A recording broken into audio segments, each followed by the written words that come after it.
Welcome, everyone. I'm grateful that you're here. I deeply appreciate the folks who have shown up in person and the folks who have shown up online. Welcome to those of you in person to the Church of St. Jude and to our parallel event about accessing economic and civic power, especially for women in the Global South. The first thing I'd like to do is to thank Tiffany Lee and Altagracia Faith and Justice Works for being our hosts here at the Church of St. Jude, a very, very vibrant parish, and that's where Altagracia Faith and Justice Works is based. And I'd very much like to thank all of the people here of this wonderful, vibrant parish for hosting us here at the Church of St. Jude. My name is Beth Lissman, and I have the pleasure of serving as the UN representative for... I'm going to get to it. Okay. Yeah. Like we had talked about, right? Yeah. So my name is Beth Lissman, and I have the deep pleasure of serving as the United Nations representative for four different organizations: the Loretto community, the Sisters of Charity of the Blessed Virgin Mary of Dubuque, Iowa, Mary's Pence, who you'll hear more about later, and Sisters Rising Worldwide, which may come up during the Q&A. So if there's one, and I'll be the one serving as your moderator this afternoon in case you haven't figured that out. So if there's one thing we know as women about accessing economic and civic power and empowerment is that we know it's all about relationship, right? Who we know, how well we collaborate, where and when we can make connections and get people connected. So we are totally thrilled to be hosting this parallel event as part of the NGO forum of the 69th United Nations Commission on the Status of Women meeting.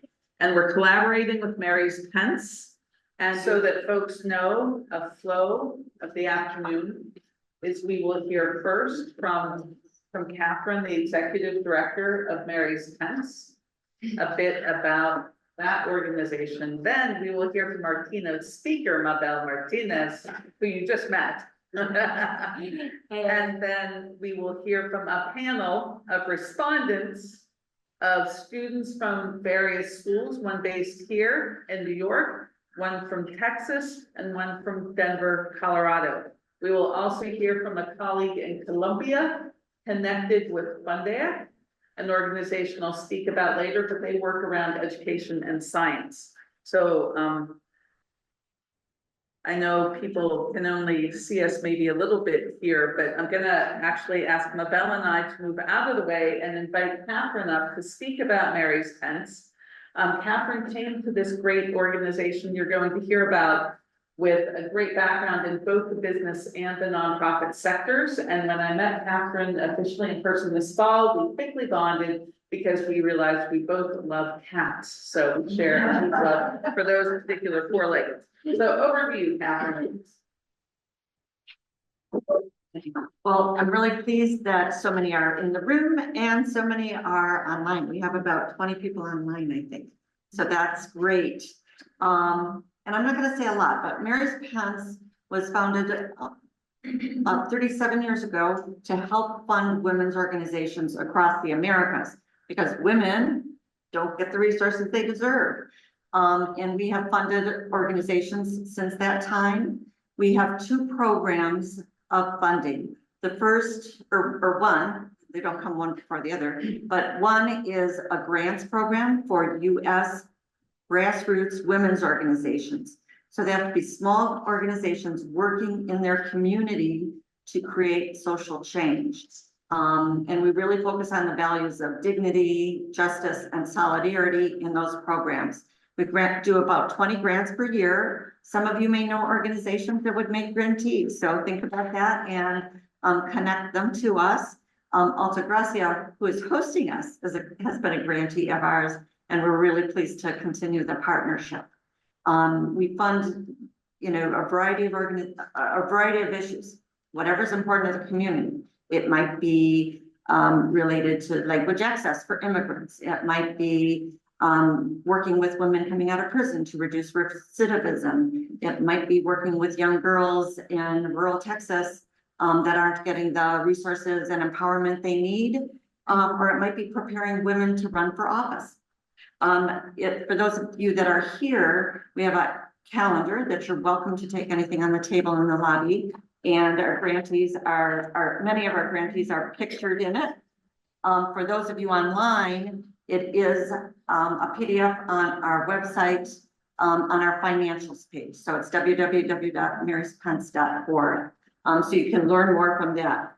The second program outside of the grants program in the US is the ESPERA program, which you'll hear in depth about. And we really started that program in 2009 because we learned from granting in South America and Central America that a longer term relationship really benefits the organization. So rather than granting to people 1 or 2 years, we really formed long-term partnerships with organizations. So all the organizations we started with in 2009 are still our partners. And we're really proud of that long-term relationship and standing in solidarity with the women. So I will turn it over. Actually, I'm going to introduce Mabel. Okay, you'll introduce Mabel? Yeah, the folks don't have her bio. Great, if they haven't read the concept note. So, welcome again to folks online, as well as in the room. I want to make sure that you can see us as well as we can see you, and that you'll be able to see Mabel, even though she'll be doing a wonderful presentation. So we're deeply, deeply grateful this afternoon to have with us not only the executive director of Mary's Pence, Catherine Boynton, but also Mabel Martinez. Now, if you did read the concept note, you already know this, but I'm also going to introduce you to her. Mabel has more than 15 years of experience at international cooperation organizations in advisory roles and coordination of gender programs and projects, especially programs for the political, social, and economic empowerment of women in Honduras and Latin America. Mabel has a degree in legal sciences from the National Autonomous University of Honduras, where she's from, and she is also convinced that changes towards freedom, equity, and justice are both urgent and possible. So please give a round of applause to our keynote speaker today, Mabel Martinez.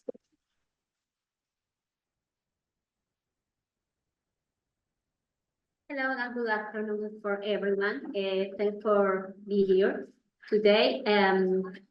Well, I am talking about one program is really very important for Mary's Pence, but it's more important for the women in Central America and Mexico, because it's a program which the women support other women. And I think this is the base of this program. Sorry, because my language is not English. I am trying to do better, but my language is Spanish. And accessing economic and civic power women in the global south, the power of the ESPERA program. Empowering women, we think we are empowering women in the global south from economic and civic means, because it's not only the economic issue, it's more than this, it's the social empowerment, because when the women start to take economic empowerment, in their communities, they have power too, social power too. What does ESPERA means? ESPERA means economic system providing equitable resource for all. Our mission is bringing hope to thousands of women in Central America and Mexico.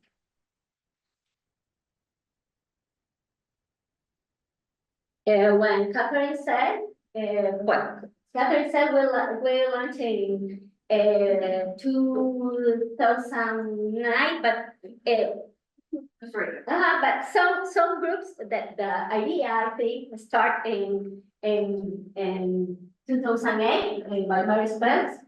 The initial goal was develop a feminist center microlending for women. And now we have, you see, 17 organizations in 5 countries. El Salvador, Guatemala, Honduras, Nicaragua, and Mexico.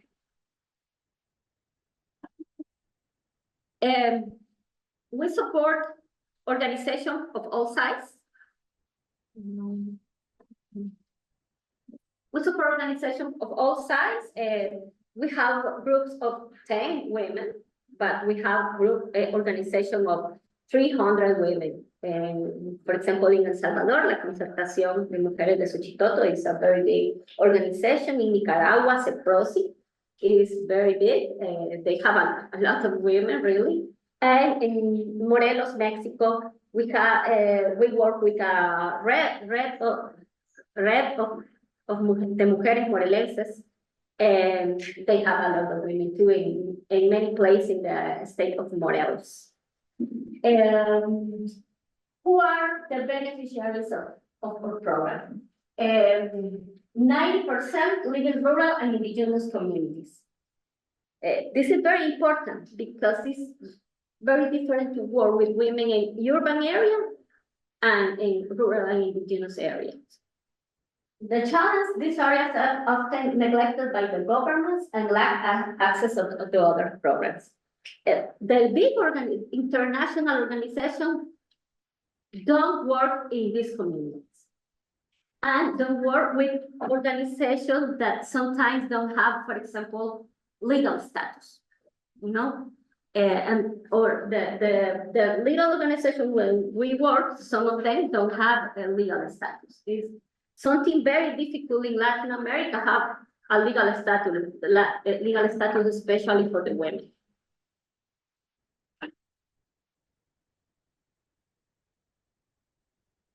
I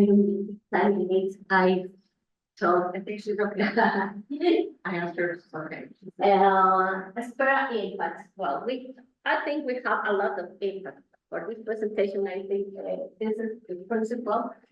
We have loans and grant provide over more than $1.2 million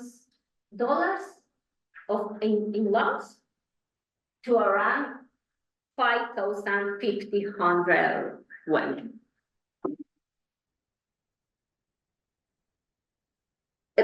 Maybe you need to know how is the social and economic situation in Central America.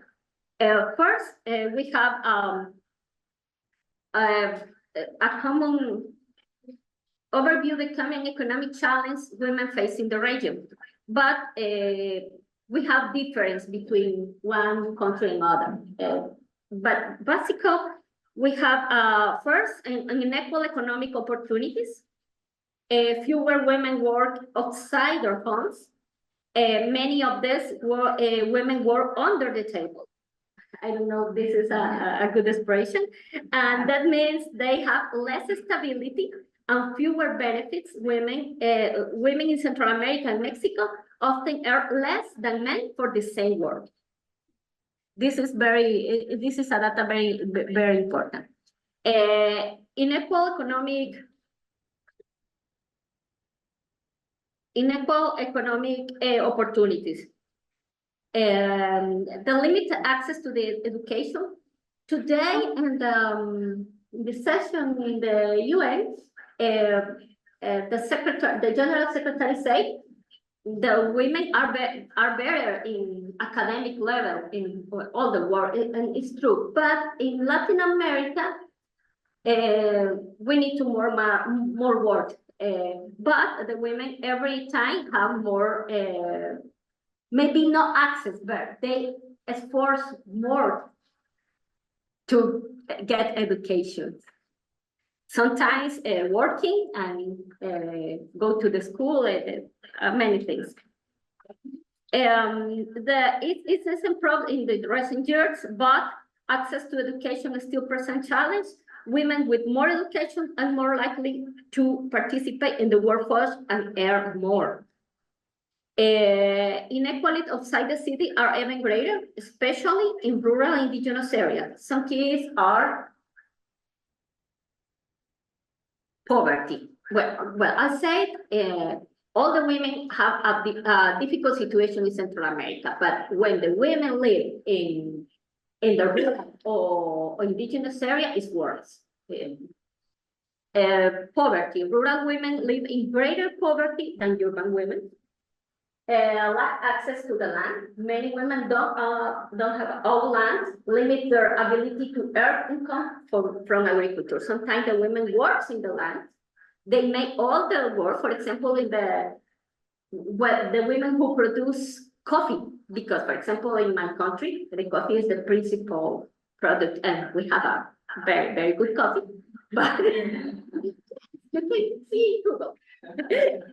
And we have a very good coffee, but the women are in all the chain of value, the producer, but they don't take the money, the profits. Sometimes it's their husband or their son or somebody more, especially the men in the family.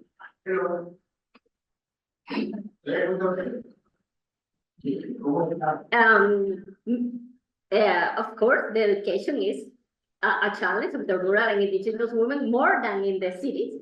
In the cities, it's better now, but in the rural and indigenous areas is maybe the same situation for many years. Limited access to education and skill to training, not only formal educations. Maybe sometimes the women don't have training in other things. For example, I don't know how to say in English, but we say officios. Business training or office business training, office training. Yeah. They don't have this opportunity to have this.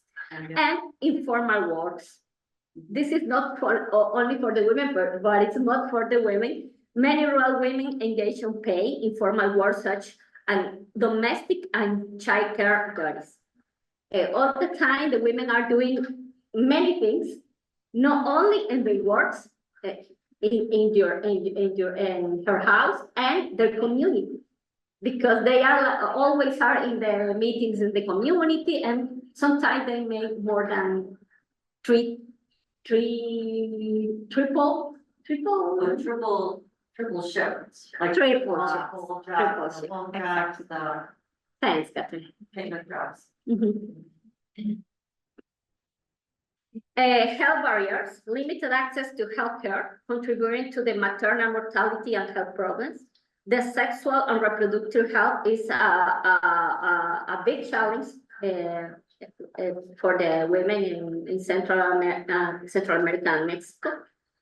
Impact of the climate change, because every day the production is less in our countries, and the women all the time are thinking how they can get the food for their families. That's the principal worry of the women in the rural areas. The rural women face high levels of gender-based violence and limited access to the justice and protection. In Central America, the femicide, this is more extremely case of gender violence. For example, I say the last night in Honduras, only in January, we have 35 femicides, only in January of this year. Limited access to financing and business support. Sometimes the women have a good idea, but they don't have money to start this idea. And maybe a little amount could be the difference for this woman, but sometimes they don't have training and financial training or somebody who support in, for example, in very simple things like take register of their profits. Impact of the pandemic increase in gender violence and unemployment. The pandemic was a very, very bad thing for all, but for the women, especially in all countries, because many companies closed, many when they are with the husband in their house for many a lot of months, and the gender violence increased for this reason. How ESPERA responds to the challenge? How can we say we have long-term relationships, establish a strong connection with local women's organizations. We're building organizational capacity, providing ongoing support to organizations. We work in 4 strategic lines. The first one is economic empowerment. We start with this. Years ago, we start with this because we say we saw the women are worried because they don't have how make money in the communities, and the bank don't give loans to the women. Our loan system have an interest rate between 1 or 2%, but this interest is not for Mary Pence, it's for the same organization. For example, Mary Pence give in a month, for example, $5,000 for every organization, and with this $5,000, the organizations distribute in the women, but they say, I have this idea for business, for example, and I need $200. And with this $200, she starts a business. We give training and support, but I say one problem for the women is they don't have support, business support or training in any topic. And we give training and support, follow-up, advice, and training in economic security, business management, and money, access to the money. I have an example a real example about Nicaragua. She's, I see the photo of Doña Santos. She is Doña Santos. Doña Santos started in 2008 with a loan of like approximately $40. And with this $40, she bought one animal who called Peliway.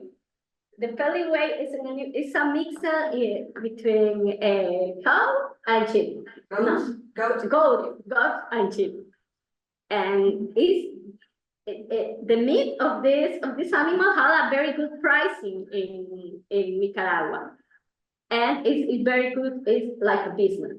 Now, Doña Santos not only have a Peliway, she have cows.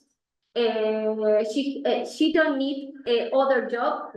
And with this entrepreneur, she now have a better house. She improved her house. She is a woman with power to decide in their family and help the other people in the community. Sometimes she give other small works to the other women, for example. And many women in Nicaragua have the same business because it's a very good business, growing Peliways. And that moment she doesn't need other work for this. There are the Peliways are very cute.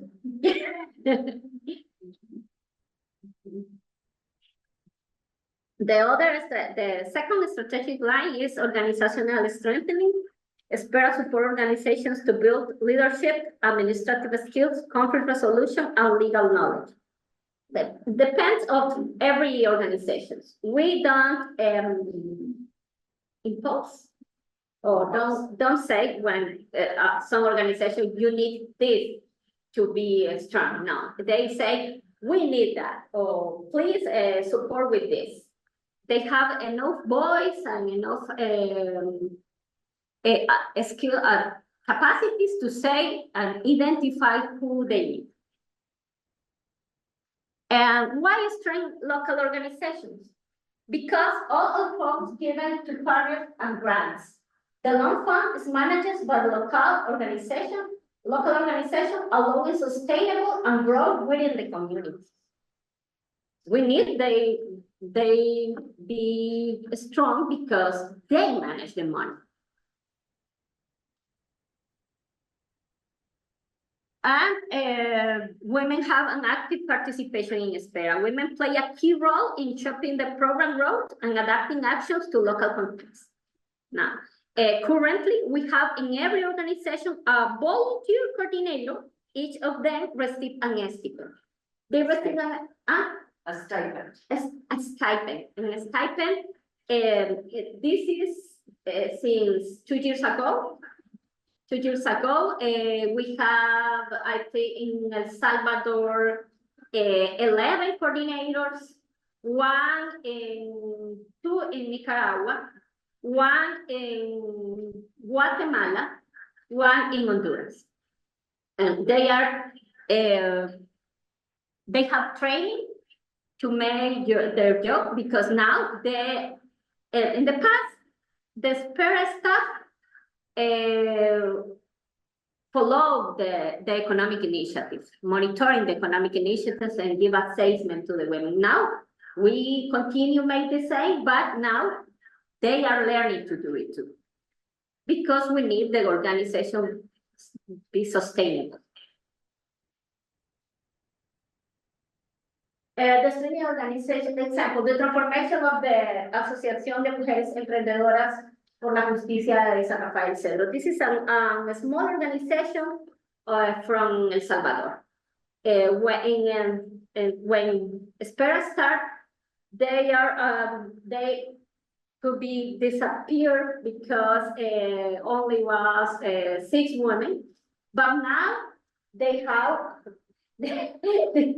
sorry, they have more women in the association, and their leaders have a lot of skills. For example, Juanita is a woman who was very shy to talk or to have a training. She never speak, but now she is a very good leadership. And she supports other women to be leaders, and sometimes she helps to other women to identify, for example, violence, gender. She helped to them. And the other leadership of San Rafael Cedros is Doralicia. The third strategic line is family agriculture and food security. ESPERA invests in training for organic farming and provide grants to promote food security and sustainable agriculture practice. This strategic line was identified especially in the pandemic because the women don't have food. They don't produce anything, and they saw how useful could be have family gardens. And with this strategic line, we support the family gardens and different organizations. Not in all, but not all the organizations have a place to produce. It's incredible because sometimes in the rural area, they have problems to have a place to produce something. It's incredible. And the last one is emotional wellness for women. ESPERA focuses on emotional balance and wellness, offering counseling and support for women to manage their responsibilities and creativity. In one point in the program, we see the women could be a very good business. Maybe they have some money, but if their mental health is not good, they are all the time sad, or sometimes their business are not successful because they have other worries. For example, the violence in their families. Some women of Mexico, Nicaragua say ESPERA program helped to them to escape to violence marriages, for example. And this is very important for them. Now they have a more successful business and they are more happy.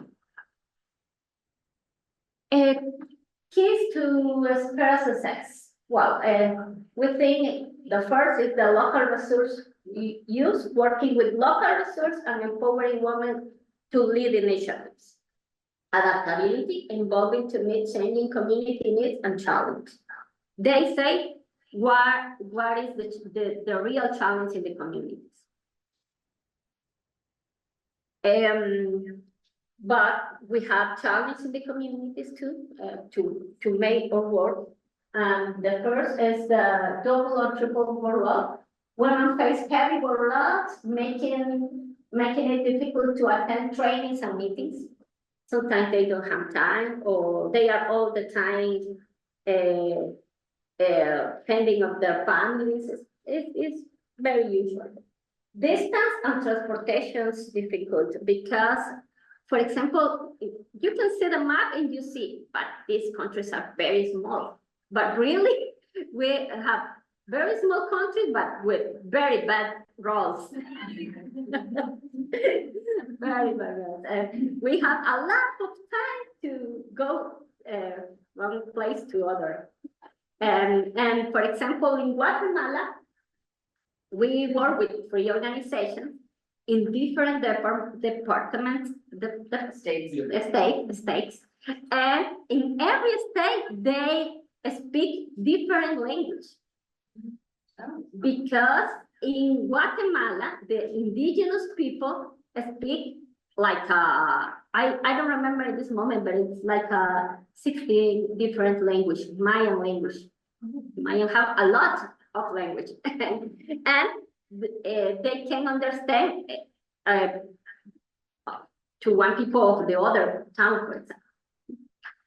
The health access barriers, increased health issues in areas with limited health service. Now, the women, when we work, every moment say, I am sick for example, breast cancer. Breast cancer is very common in more countries because they don't have access to have early diagnosis.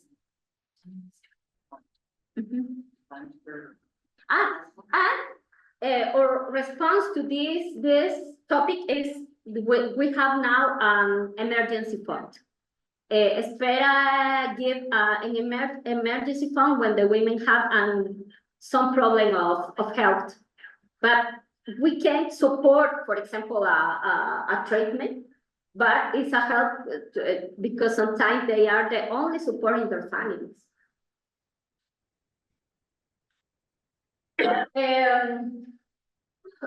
How is this for work? We empower women. Women feel economically and socially empowered, recognized as leaders and their communities. Technical assistance. Women now access technical support and participate in broader community space. We have this as a good result of work. Who support our work?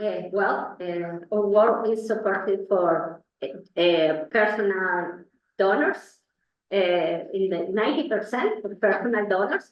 Some grants, we have some grants and religious order. But, every time that the needs are more, the problems in the communities are more, and we have more challenge to support our work. Well, thank you. Thank you for learning about the PowerPoint.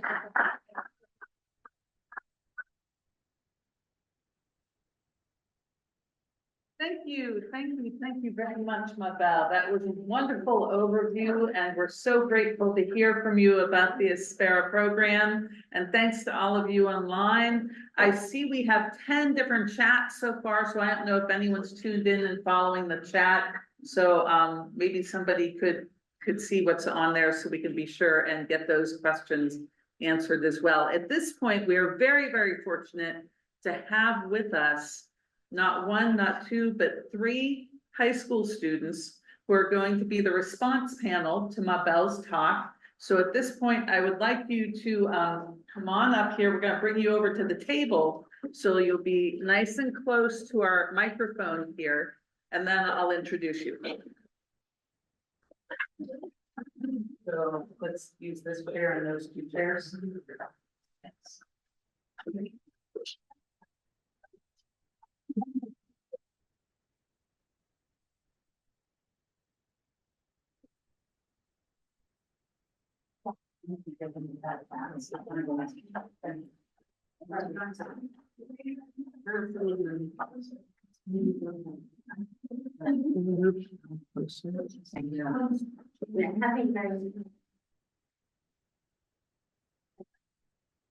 And have to push you down right in.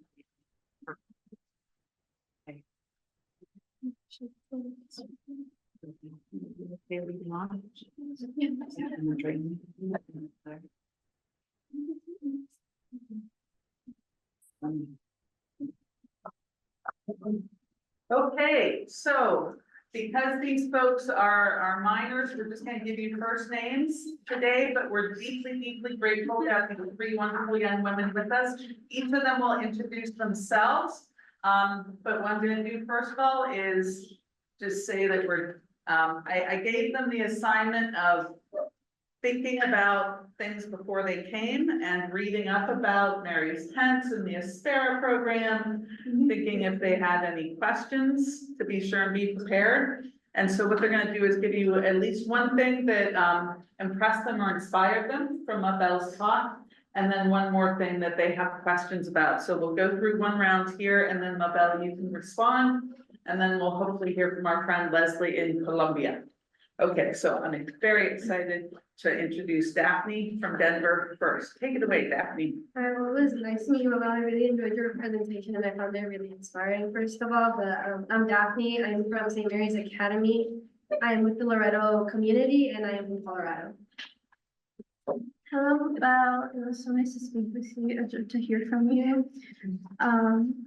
I enjoyed hearing about how much ESPERA has evolved, especially since 2008, and especially with the help of Mary's Pence.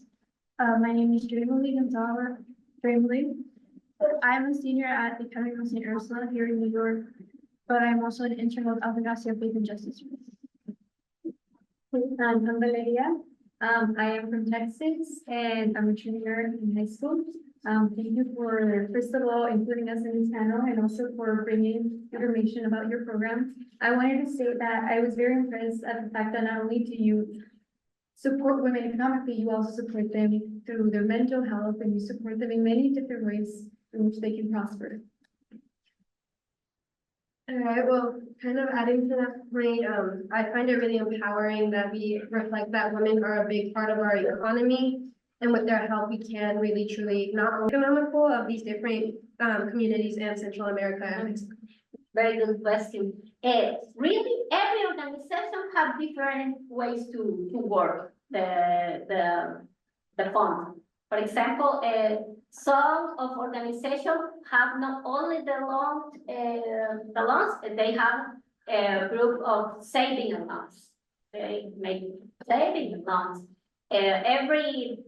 It's very similar, really, the kind of business, very similar, but cultural and very different to work.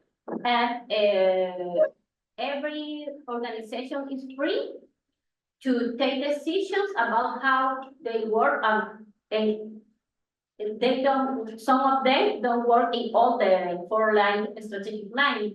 Some of them only work, for example, 2 or 3. Depend for the cultural things, especially. Yeah. And then additionally, we have staff in different countries. So Yes. Bella's in Honduras. Yes. We have 2 staff people in El Salvador, and then we have a group we work really closely who's Guatemalan in Guatemala. Yes, in our team in El Salvador is Brenda, Eva, and Clara. And Eva works in strengthening organizations. Brenda works in economic initiatives, and Clara works in administrative things. In the other countries, for example, Lucy and Alisa work with other 2 organizations more, give support in economic initiatives. In the other countries, for example, in Mexico, we only have 1 coordinator, in Nicaragua, 2 coordinators working with them.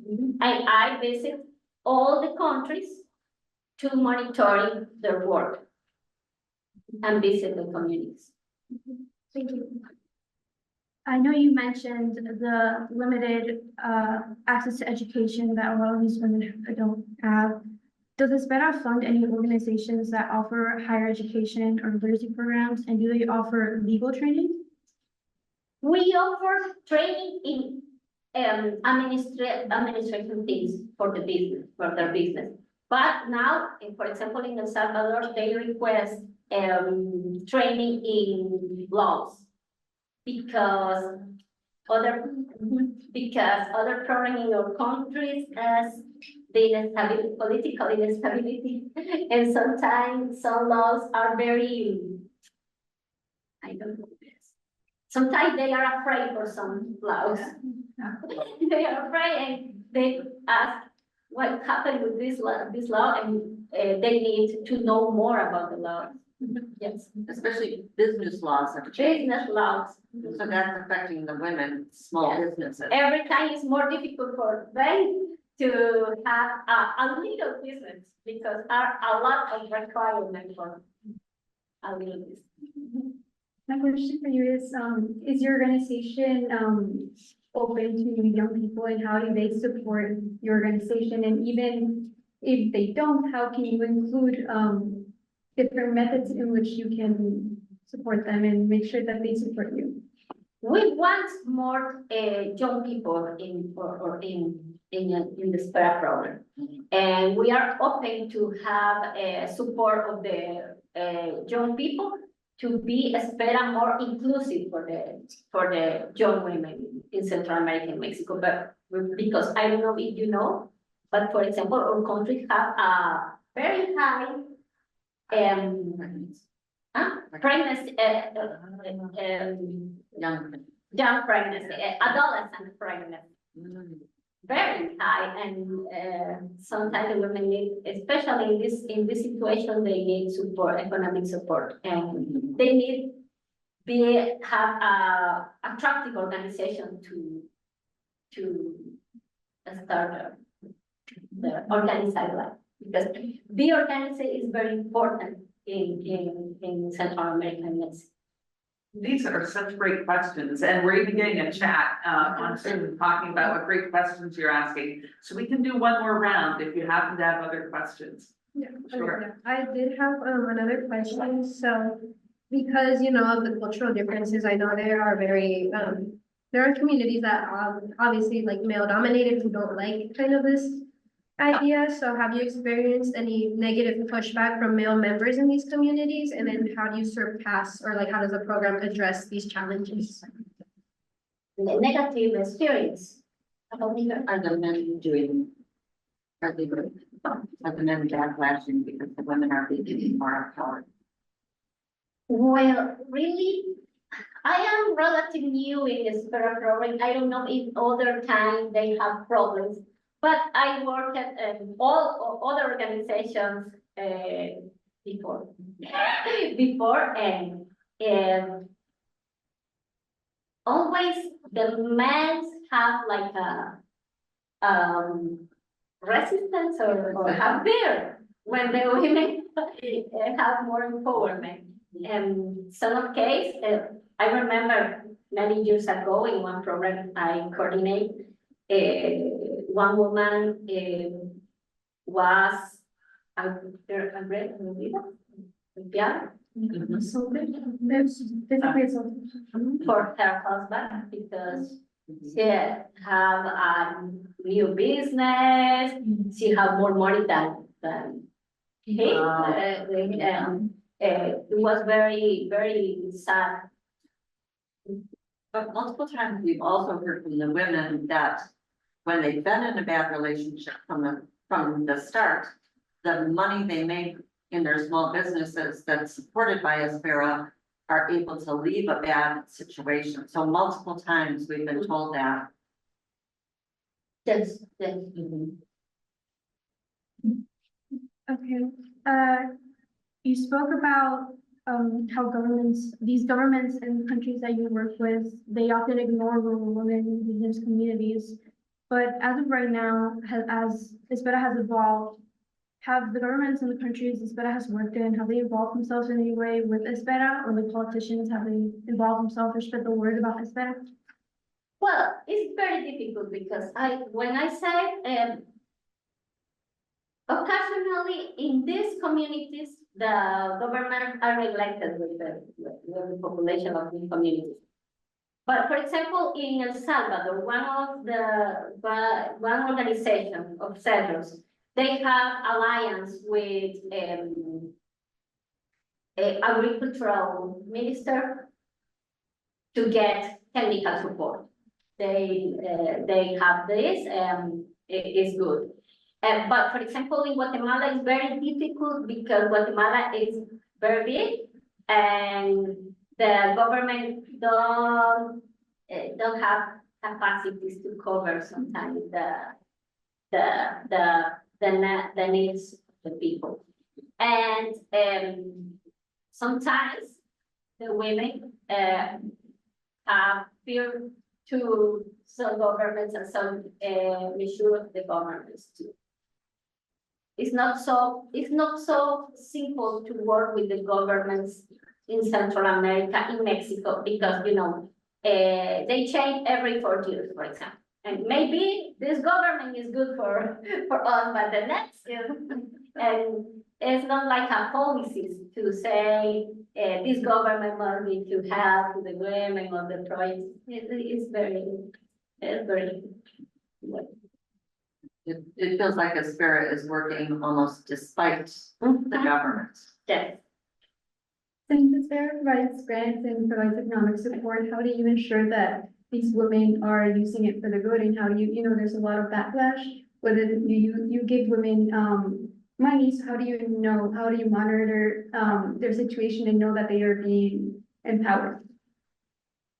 Well, we visit the business of the women very, very frequently.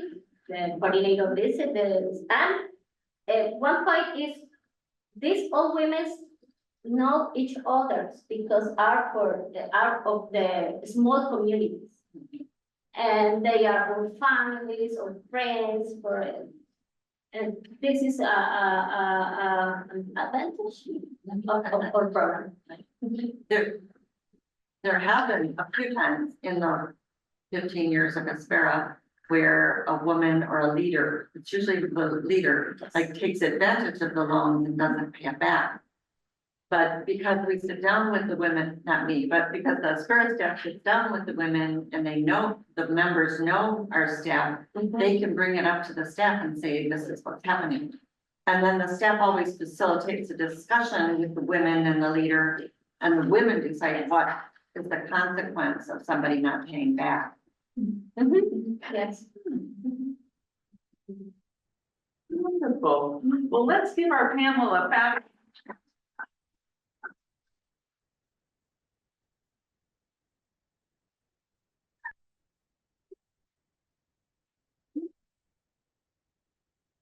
We will have time for questions and answers later on. If we could leave, yeah, there. But at this point, we have another respondent to our fabulous keynote speaker.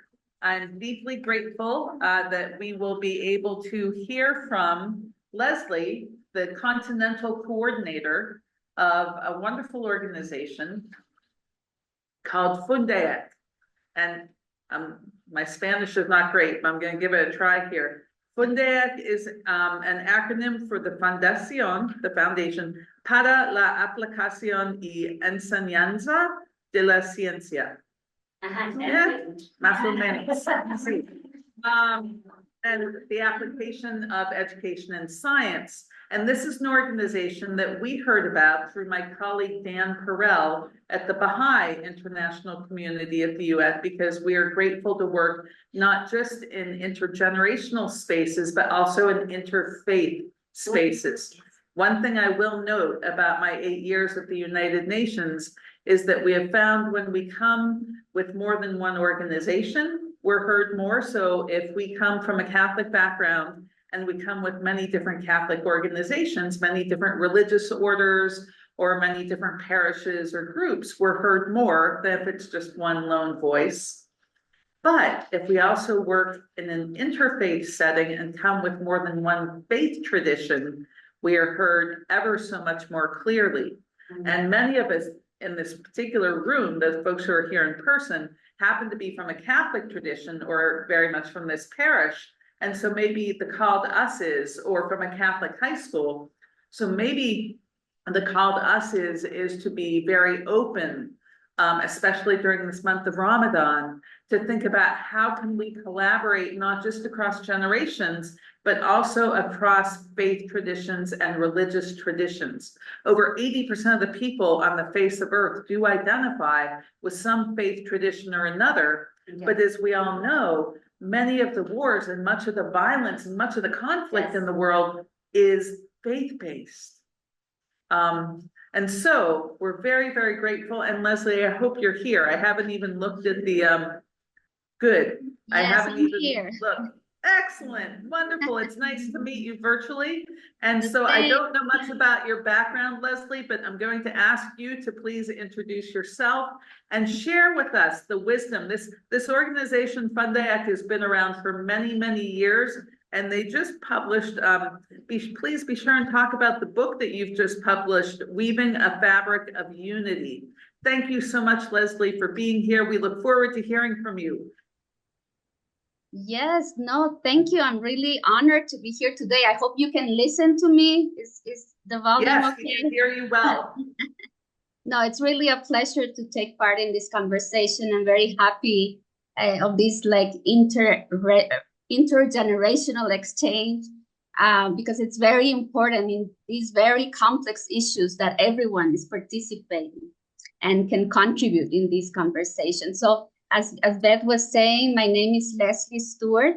I live in Colombia, and I am the director of special centers at Fundaec, especially that are dedicated to the elaboration of material, the production of materials, of educational materials, research, monitoring and evaluation, and communication. So I kind of coordinate all that area at Fundaec. So as Beth was saying, Fundaec is an acronym for the Foundation for the Application and Teaching of Science that Beth very well translated into Spanish. And it's a pleasure to meet you all. Also, Mabel, it's a pleasure to meet you. Thank you for the wonderful work that you're doing. And I just wanted to let you know, when I read the concept note, I was very excited because we have also worked in Central America. And all the friends in Central America are very close to our hearts. And we're deeply aware of the realities faced by rural women. And I was also excited about the focus areas, long-term commitment, the value of local leadership, power of collective action. And really, while you were talking, it was very interesting to see how what you're doing, what your principles, the principles that you are applying in the development work in these communities resonate so much with our own principles, methodology, and activities. So I really wanted to congratulate you for all this work, because I know what it means.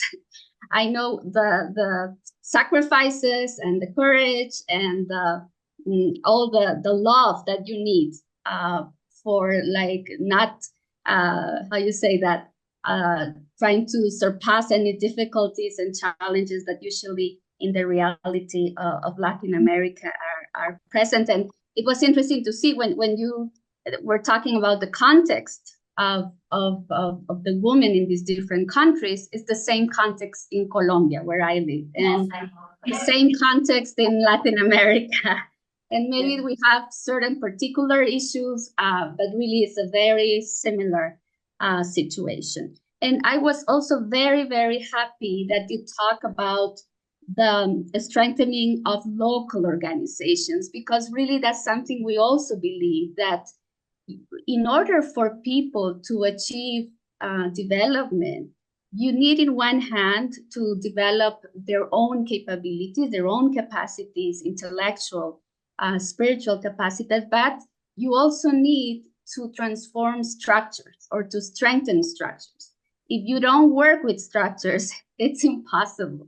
It's not enough to work with individuals alone, but you need to work with structures. So it's really interesting that you're working with these very local organizations that are learning how to strengthen their organization, how to become more effective in their work in the community and help other women to thrive. So thank you so much. That was really, really interesting. And we have to see how we can also in some way collaborate, because you're in the same places where we are. In Honduras, we're working, for instance, with the organization called Asociación Bayan, that implements one of our programs, that is the SAT program, Sistema de Aprendizaje Tutorial. And also in Nicaragua with the Loretto Foundation, which is a Catholic-based organization. And also in Guatemala, we're working with other 2 organizations. So it will be very nice to be in contact and to collaborate and to see how together we can continue to contribute to the well-being of the women and their communities in these countries. So thank you so much, Mabel, and I hope we can connect and continue to talk. And I wanted to also share some insight about what Fundac has learned also about these areas and these topics, because also we have been working in the same field. So Fundac is an organization that was founded in 1974. So it's actually our 50th anniversary, and has dedicated itself to rethinking education and development, always with this vision of social transformation, how we can contribute to social transformation. And Fundac currently supports 6 major educational programs, both within Colombia and in partnership with NGOs in several other countries. So historically, Fundac has collaborated with over 60 organizations of different nature. So we're very accustomed to this work of really like being together and looking at the things that unite us, looking at the vision we can build together and building on the strengths. So one of the central premises of our work is that the generation and application of knowledge should be at the center of development, because it's only when people take in their hands the development of their community is when they develop the capacity to do that, and where they truly are the protagonists, and that is not somebody else that is telling them what to do, but it's really they developing the capabilities to drive the development of their communities. And that's why for us, education, it's very important. So we have worked in the field that we call education for development, no? Education that has a wider purpose. And this education, of course, is not conceived as passive transmission of knowledge, but rather one that empowers men and women alike to become active participants in their own learning and in the development of their communities. So over the years, we have worked to create educational programs that are relevant to the realities of rural populations, where opportunities for quality education have traditionally been scarce, particularly for women. No? And in the case of Colombia, we face this similar situation traveling distances, of safety, or not having access. Yes, And in Colombia, it's interesting that in the 70s, when Fundac started 50 years ago, there was for women to participate even in secondary education, because higher education is also, there's a big gap there. But even for secondary education, the gap was so big between urban and rural areas. And actually, Fundac was the first organization, along with Escuela Nueva, that maybe you have heard of, that really started to think about the education of rural youth. And we have worked with youth, especially because we believe that when you center your energies in working with youth, they very, very quickly develop the capacity to be protagonists of the development of their community. So most of our programs work with youth, but also we have other programs that work with other population, like farmers and women and girls, and other NGOs also, like helping other NGOs to strengthen their capacities. So as I was mentioned to you, underlying all these programs is this commitment to knowledge generation and application. And Fundac does not see education as a one-size-fits-all process, but rather as a continuous search for relevant and context-specific solutions. So it fosters a dynamic interaction between modern scientific knowledge and the wisdom of local communities, but also spiritual and moral principles. So to ensure that education remains a tool for the empowerment and not for exclusion, right? So in many rural areas, we know that gender norms have historically limited access to education for girls, and this reinforces these cycles of inequality. But in our experience, we have seen that when young women are given the opportunity to engage in high quality education that integrates academic learning with practical skills and community service, they not only thrive personally, but also contribute significantly to the transformation of their families and communities. So for instance, through our programs, we have seen how young women take leadership roles in local initiatives, improve agricultural production, and create small businesses, challenging and shifting these traditional gender expectations in the process of doing this. So one of the key lessons we have learned is that providing access is not enough. It is equally important to create learning environments where both boys and girls develop the confidence, the capacities to see themselves as agents of change together. In our programs, education is designed to foster critical thinking, ethical decision-making, and a sense of social responsibility.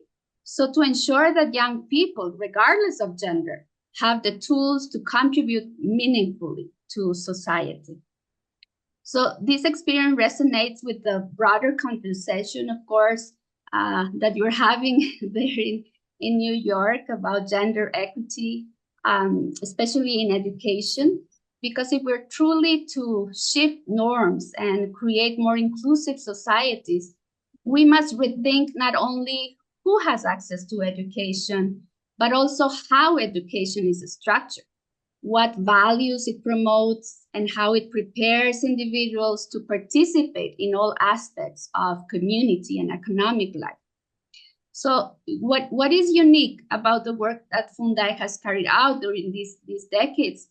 It's that it has addressed the question of gender norms through broad categories, and has not only focused its efforts in one programmatic or curricular element. So it's in the whole curriculum and in the way that the program is delivered, there is a very consistent application of the principle of equality between women and men. So Fundac's journey has reaffirmed this belief that education is one of the most powerful tools for dismantling barriers and expanding opportunities, particularly for women in rural areas who have historically been excluded. And, you know, in the 70s, when Fundac started the work in the region where Fundac was working, there was a belief in people's, this belief in people's inherent capacity went against two very strong preconceived notions, which were prevalent at the time. How, the first one, how gender was a determinant in a person's ability to both advance academically and contribute to their community. And second, how where a person was born, if it's urban versus rural, was an indicator of their success in life. So what Fundac did was to challenge these stereotypes and has worked tirelessly to ensure that all have access to high quality education through both formal and non-formal means, so they can choose the path that they want their communities to follow. So over time, this curriculum has proven its effectiveness in helping individuals develop a number of capabilities for community development. So many of the way we refer to people working in the different programs is as promoters of community well-being and as researchers of the development of their community. So I think that as we look to the future, we recognize that this work is ongoing. We still have to put many barriers away and continue to learn about what is effective and how we can shift like all these gender norms in education and different development programs and ensure that every young person, regardless of gender or background, can fully realize their potential.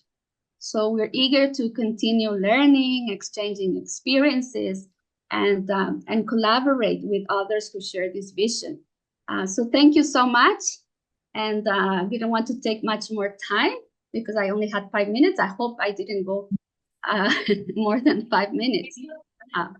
But thank you so much for including us in this very important conversation.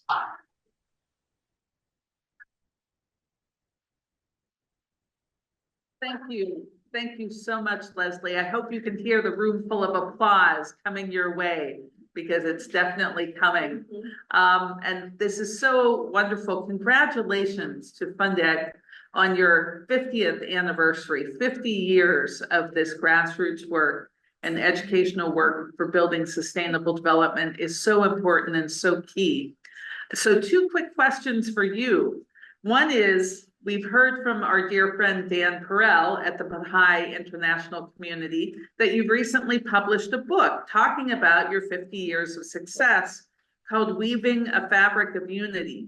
Is it in English as well as Spanish, and is it available for purchase or online? Can we read it virtually? Yes, thank you, Beth. Yes, the book is available in English and Spanish and can be acquired in printed copy or digital copy. So I think Beth has the information, but if not, I can send the information to Beth so she can share with all of you. But please, if you want to learn more about the different stories that during this, because the book really it's how it says, how this fabric of unity of people in different communities, in different contexts, are becoming together to wave and to wave these stories that have helped them to advance in the well-being of their families and their communities. So actually the purpose of this book is to share with people that are working in these fields, and also with young people that are now building the new generation of people that are working, or the new generation of social actors, that it's important to learn from past experiences. Sometimes we feel like, oh, we have to solve this problem. But actually that problem was solved a while ago, but maybe we have to just go back and like try to understand what happened, the lessons learned, what others are doing. So I think that's very important that youth also have access to this book, because through the book you can learn. And actually I was going to tell you that there's a book tour right now happening in the United States. So we invite you to participate. We had one in New York a few weeks ago, and now we're going to have one in Boston. Also, there's going to be one in several cities in California. So I'll send all the information to Beth, and I invite you to participate if you're in any of those cities, or to contact us. And yes, please, you're really, really welcome to be in contact with us and try to learn from the book these lessons. Wonderful, wonderful. And we've also noticed, Leslie, that you are in Cali, Colombia, which people may or may not know was the location of the most recent United Nations biodiversity talks. Yes. That was just last fall, just last October. And I had several friends who were there and had the pleasure, Leslie, of visiting your center there in Cali. It sounded just absolutely beautiful and wonderful. So I'm curious if you might want to say anything about the need for biodiversity education, or the importance of seeing our communities as more than just the human, right? And how we can do that sort of work more holistically. Yes, totally agree. Yes, I think that's what Fundec has tried to do, to look at the concept of development in its various dimensions. Because, you know, the present paradigms about development, there's a lot of attention to economics, which is, of course, an important aspect of development, and we have to learn many things about economics. But also we need to understand other dimensions of the life, as Mabel was talking, the social dimension, emotional dimension, but also then in communities, what is happening with food production, what is happening with the caring of the environment, what is happening with education, with health. So development is such a big concept and so complex that it will be very difficult to promote a continuous process of autonomous development if we don't look at all these dimensions and take into account. Of course, we specialize maybe in some areas, but it's important to have the whole picture and to understand, as you know, the logo of Fundaec, I don't know if you have seen it, is like a fabric, right? And what we see and what we feel and we believe is that each one of us is like a thread of that fabric, right? And and in some way also development has all these threads, right? The production, health, education, economics, businesses, all of this is so linked in the processes of community life. So when these threads and this fabric is solid, it can resist to various barriers and forces of disintegration. But and so that in some way this fabric can respond all these very big problems that are happening now in the world. So actually that's the message also in the book, that we need to look at development in that way. But you were asking me about biodiversity. Yes, we were very, very lucky that we could participate in the different activities of the COP16.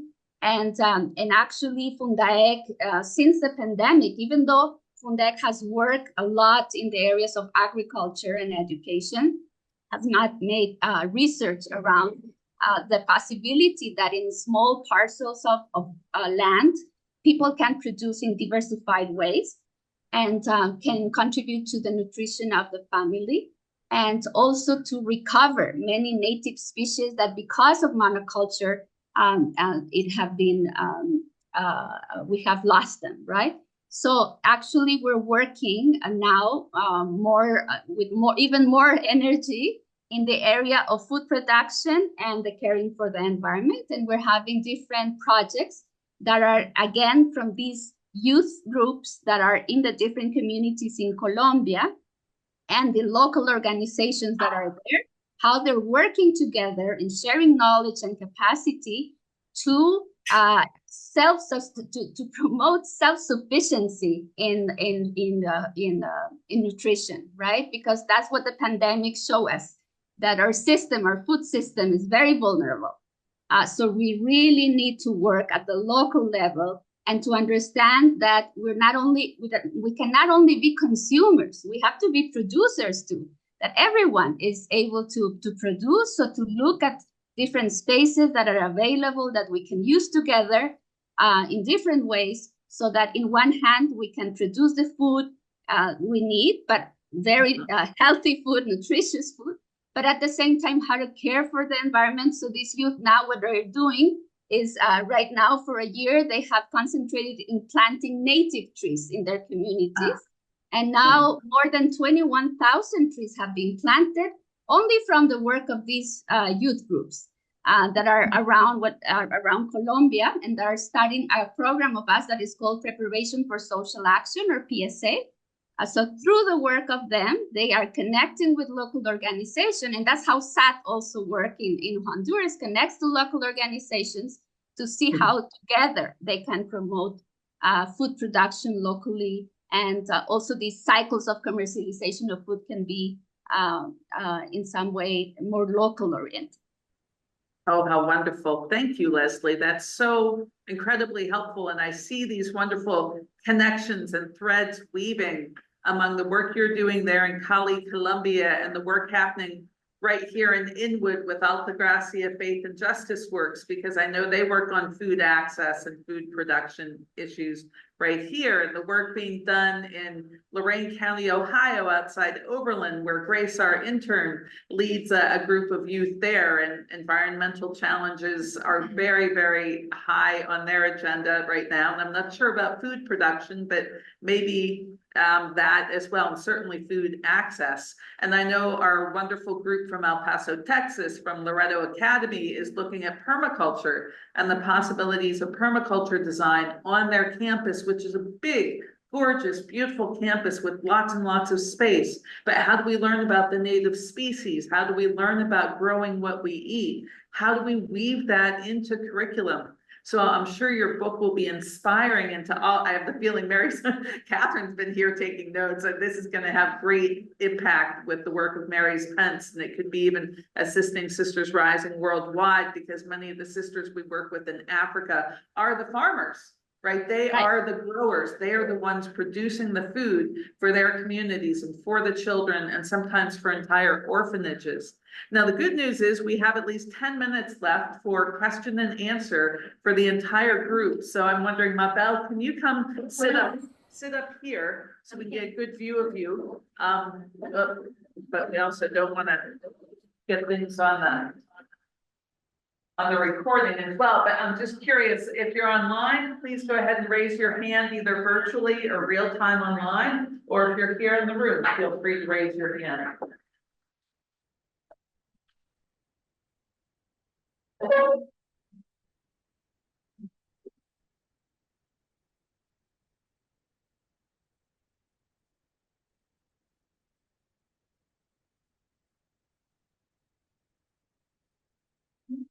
Somebody has a question. Okay, I do have a question. I knew you were Amber. So about what is yours and ESPERA's plan for this year? Like, So For this I'm year, going to repeat the question. So the question was, what is Mabel and ESPERA's plan for the year? well, really, we make your plan in June every year. To do you like or from July to June every year, and we have activities in the all strategic line.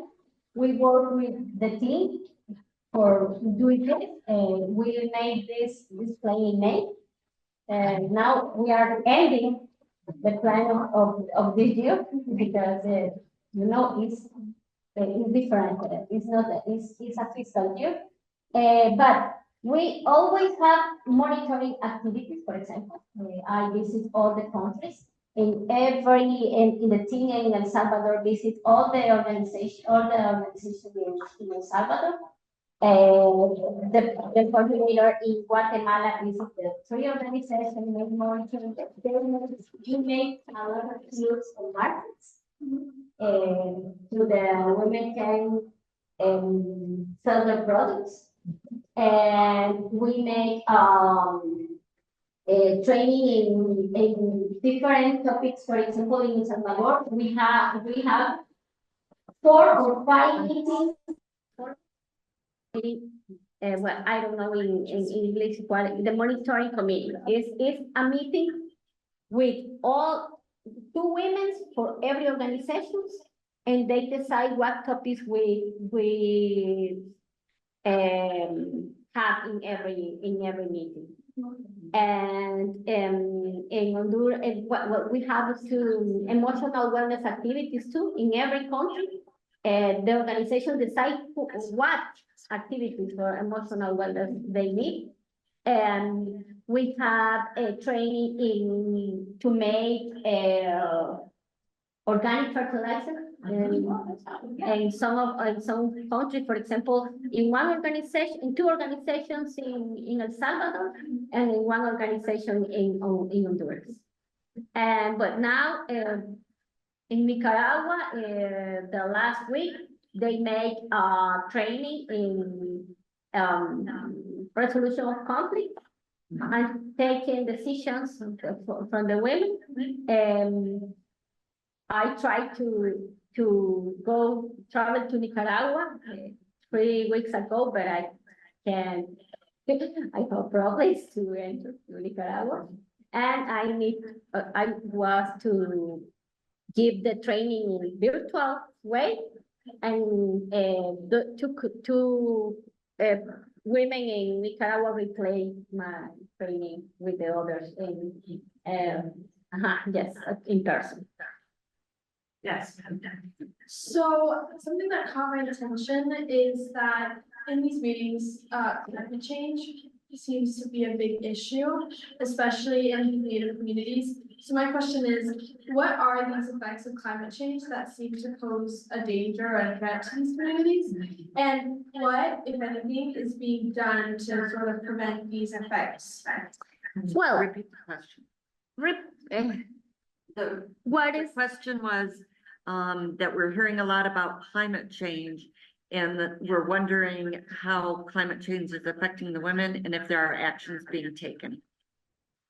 Well, when you ask to the women, they say we have less food, we produce less, or growth are every time bad, worse, every time worse. They lost the production. For example, in El Salvador, in Asmur, they lost the production months ago. Every time the phenomenal of disaster are more frequently. The women sometimes lost their house, lost their products, but they lost their house, and we have a lot of effect. And really, we can have the capacities enough enough money to work on this, and we are only making activities in the line strategic of family agriculture, and help support to the women to have family gardens, and ¿cómo se dice? Incentivándolas. To produce organic products, because this is very important. And we make conscience of the women, because sometimes, I say they don't have enough access to the education, so they need to have conscience about why this happened, why the climate change. Because sometimes we say now the climate is crazy, but the climate is not crazy. We are crazy. We made all this situation, and sometimes we don't have conscious about this. The consumer. Yeah. And the big countries. That's a great question, Penny, and let me just make a comment as well about some connections. Honduras, Mabel's home country, has been suffering a drought for almost a decade now, maybe even over a decade now. And so that makes it very, very difficult for people to grow enough food to feed their families. That's one of the prime reasons for why people migrate. People do not want to leave their homes. People would much rather stay put in their homes if they could feed their families. In this country, we're fed all kinds of misinformation and disinformation about why people migrate. So it's very important to get the scoop on that. And the climate is changing. We know now scientifically because of the amount of carbon in the atmosphere. The whole atmosphere is heating up, which is directly related to. Exactly. I'm gonna summarize real shortly. The people online can't hear if we're not close to this. So Beth was sharing that. Did people get that? No. No?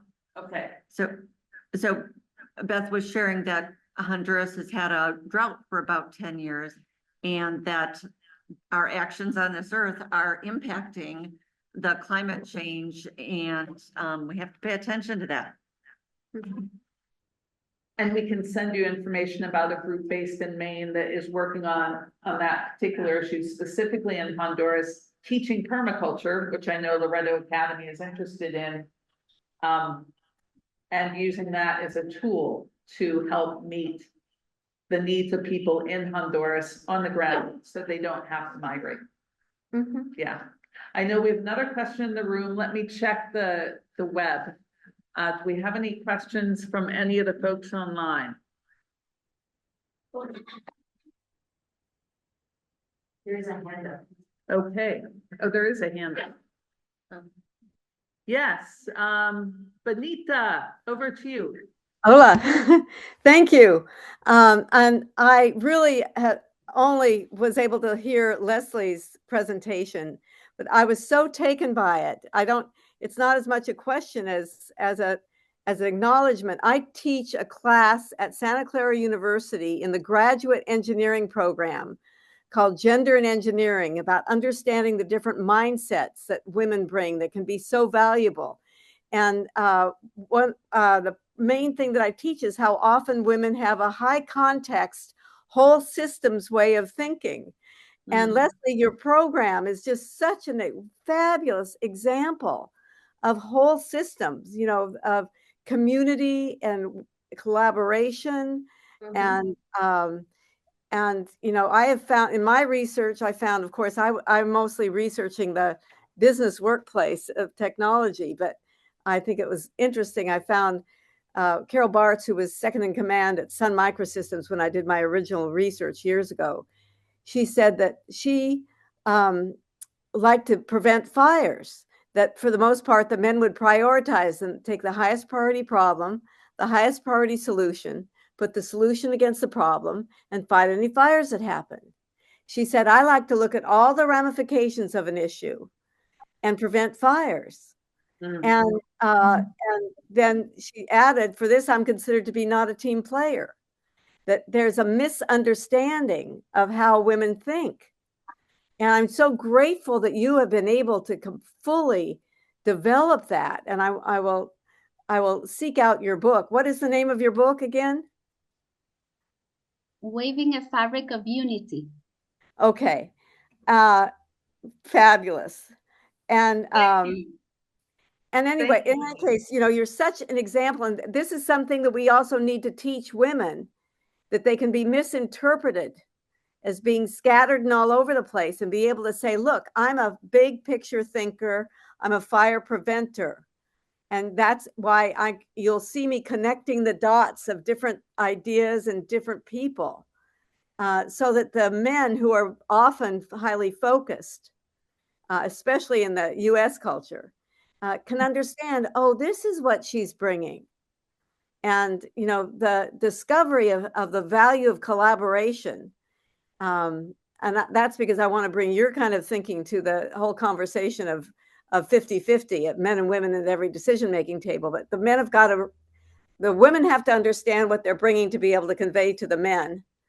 And the men have to understand what that is. So Great. that we get. Thank you so much, Benita. Thank you. We'd love to listen to you, but we have another question. I know, I understand. And I've worked with academics. Yes. So deep thanks to my friend Dan, who just put the link to the publication, Weaving a Fabric of Unity, into the chat. So it's right there for you. And let me also take this opportunity to remind everyone, we are recording this session. We're going to try and upload it to YouTube and then have that YouTube link on the Whova platform so that anyone who would like to watch it again can watch the entire presentation. And Benita, I can guarantee you, you will be thrilled with the work of Mary's Pence and the ESPERA program, which was the main focus of our keynote speaker, Mabel Martinez. So deeply grateful for that. And so let's go to the last question in the room in the back. This solution proposed, what is the different ways in which you can spread awareness to rural areas, especially since both of you were based in rural areas? Excellent. Just to repeat the question, for both Mabel and Leslie, what have been your best strategies or your most helpful ways that you've been able to spread the word in rural areas? Because that often presents many challenges. As you noted, Mabel, Honduras is a small country, but with bad roads. Si me lo puedes decir en español, ya me bloqueé. Por favor. Distribuye la información de su organización a lugares donde no hay rurales y donde no tienen acceso a ciertos medios de. Well, really, when ESPERA started was because people of Mary Spence knows communities in El Salvador and was very near of the people in El Salvador. And you know, sometimes of boys and boys, the people knows others people. When I only have 2 years in the ESPERA program, and the groups are what just existed when I go in my work. I start with 2 new groups. But in Honduras, because I know these people for my other works, and especially it's because some women say we are in ESPERA program, and they say that in other communities contact us, and we get the job with them, the work with them.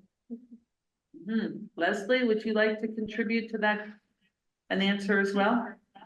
Yes, thank you. I think what we have learned is, as I share with you, the importance of looking at these processes in the long term, because building confidence in people, in organization, needs time and it's a lot of commitment and perseverance. So I think that's what we have learned, that it's so important to build these relationships from the local level, and with regional and national organizations, of course. But at the local level, you need this learning environment, to create this learning environment where everyone really puts together their strengths to contribute to the well-being of the community. So I think that working with organizations that already know their region is very, very important, because if we as an organization from Cali go to another part of Colombia and say, you know, you have to do this and that wouldn't solve the problems. You need to talk to the people that are already working there, that know very well their reality. So that's why we have chosen to grow organically, in the way that not to grow ourselves, but instead of grow ourselves, I help that other organizations also grow, and our collaboration with other organizations can also grow. Thank you, Leslie. Thank you all for your insight. Thank you for your insightful questions. Let's give another round of applause to our panel of young folks.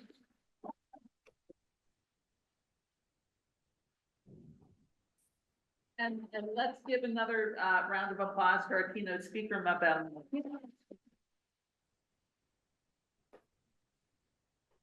And a deep thanks to you, Leslie, for being with us from Cali, Colombia.